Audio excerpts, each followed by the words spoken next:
que momento você começou a explicar onde estava antes, mesmo dele perguntar? Não porque quis, porque descobriu empiricamente que não explicar gerava um custo que não valia pagar.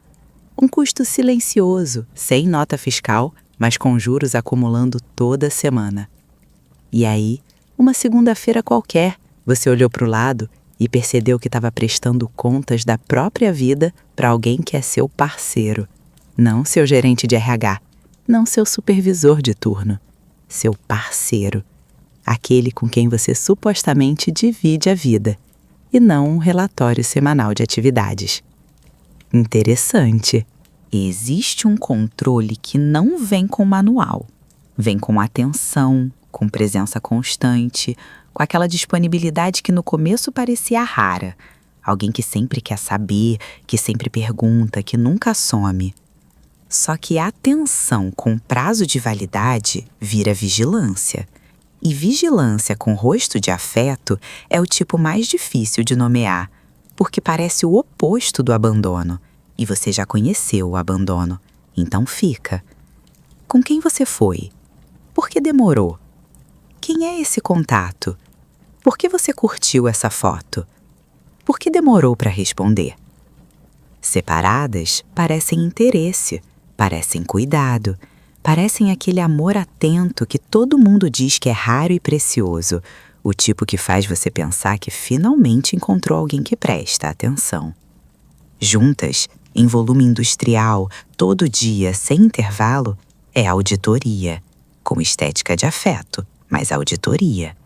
E auditoria não é cuidado. Auditoria é controle com boa apresentação. E o mais impressionante é que você passou um bom tempo respondendo como se fosse obrigada, porque em algum momento, sem assinar nada, você aceitou esse contrato. Sem leitura de cláusulas, sem testemunha, só foi acontecendo, e de repente era o padrão. E padrão, a essa altura, já virou normal. E normal virou difícil de questionar sem parecer que o problema é você.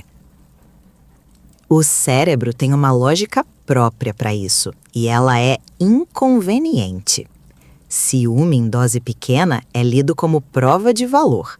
Ele se importa, ele não quer me perder. Tem química nisso. A ansiedade que o ciúme provoca é fisicamente parecida com excitação. O corpo confunde. A cabeça chama de intensidade.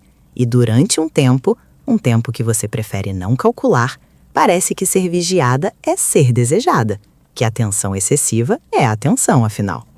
O problema é quando o ciúme para de ser episódico e vira endereço fixo, quando não tem mais gatilho específico, porque a suspeita já é o estado padrão, quando você acorda monitorada antes de ter feito qualquer coisa que justificasse monitoramento, quando a pergunta não é mais sobre uma situação, é sobre você existindo no mundo sem supervisão constante, respirando sem autorização prévia. Aí não é mais ciúme, é controle com roupa de domingo, bem passada, bem apresentada, com aquele cheiro de cuidado que faz você duvidar do próprio nariz, e depois duvidar de você por ter duvidado. Você começa a se adaptar, sem perceber, sem decidir, sem assinar nada, de novo. Para de postar certas fotos, deixa de sair com certas pessoas, responde mensagem mais rápido para não gerar um interrogatório que você já sabe de cor. Pré-edita a própria vida antes de vivê-la, porque viver sem editar cria trabalho depois, e você já está cansado o suficiente sem trabalho extra. E sabe o que você chamou isso? Maturidade. Aprendi a evitar conflito desnecessário, como se encolher fosse crescimento, como se a autorredução fosse sabedoria adquirida com esforço, como se a versão menor de você mesma fosse a versão mais evoluída, a que aprendeu a não incomodar, a não provocar, a não ocupar espaço demais, a versão que cabe, que não transborda, que não gera custo. Não era a maturidade. Era a adaptação a um ambiente que não foi feito para o seu tamanho. São coisas parecidas na superfície e completamente diferentes no resultado e no que custam. Agora, a frase favorita desse tipo de situação é que aparece sempre, sem falhar, com aquela entonação específica de quem acha que está oferecendo algo precioso. É porque te amo demais. Amor demais. Amor não precisa de senha de celular para se sentir seguro. Não precisa de localização em tempo real para confiar. Não precisa de relatório detalhado de com quem você almoçou para acreditar que você vai voltar para casa. Amor que precisa de tudo isso não é amor com volume alto. É insegurança com poder demais. E insegurança com poder tem um endereço muito específico: o seu pescoço. Existe uma diferença crucial aí, porque amor em excesso seria problema de quem ama. Insegurança com poder é problema de quem é amado. Você virá a solução de uma equação que nunca vai fechar, porque o problema não é o que você faz, é o que ele sente. E o que ele sente não é sua responsabilidade consertar, por mais planilha emocional que você tenha montado tentando. Você pode prestar contas de cada minuto, encolher até o tamanho que cabe no monitoramento, responder em 30 segundos, postar só o aprovado, sair só com quem não gera pergunta. A suspeita volta. Sempre volta. Porque nunca foi sobre você. O padrão tem fases. E uma vez que você vê, não tem como desviar o olhar. Começa pequeno.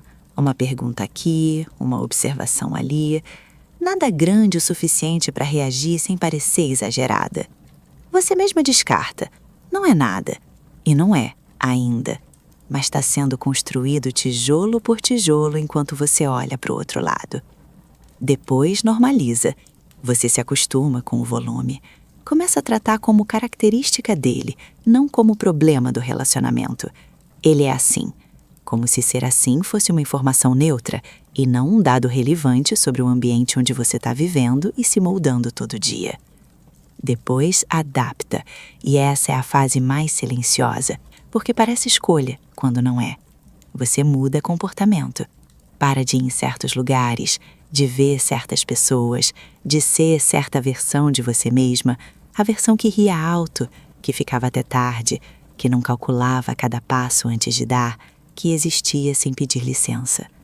E então vem o mais grave, a aceitação de que isso é o que relacionamento parece, que intimidade inclui prestação de contas, que se você se incomoda é porque não está acostumada ainda, porque é sensível demais, porque exige demais, porque o problema tem o seu nome escrito. Não é falta de costume, é falta de liberdade. E liberdade dentro de um relacionamento não é pedido especial, não é exigência de quem quer demais. É um mínimo, é onde começa, não onde termina. É a base, não o prêmio para quem se comportou bem o suficiente para merecer existir sem supervisão. Controle disfarçado de cuidado é ainda controle. O disfarce não muda a natureza, só atrasa o reconhecimento. E atrasar o reconhecimento é caro. Você paga com tempo, com energia, com versões de você mesma que foram sendo deixadas para trás uma a uma sem cerimônia nenhuma. Reconhecimento não é absolvição. Você pode entender cada camada do padrão, nomear cada mecanismo, concordar com cada palavra dita aqui, e amanhã de manhã ainda responder em 30 segundos para não gerar problema. O mapa não é a saída. É só a primeira vez que você para de fingir que está perdida. Sem desempenho, sem bom comportamento comprovado, sem histórico limpo de localização compartilhada.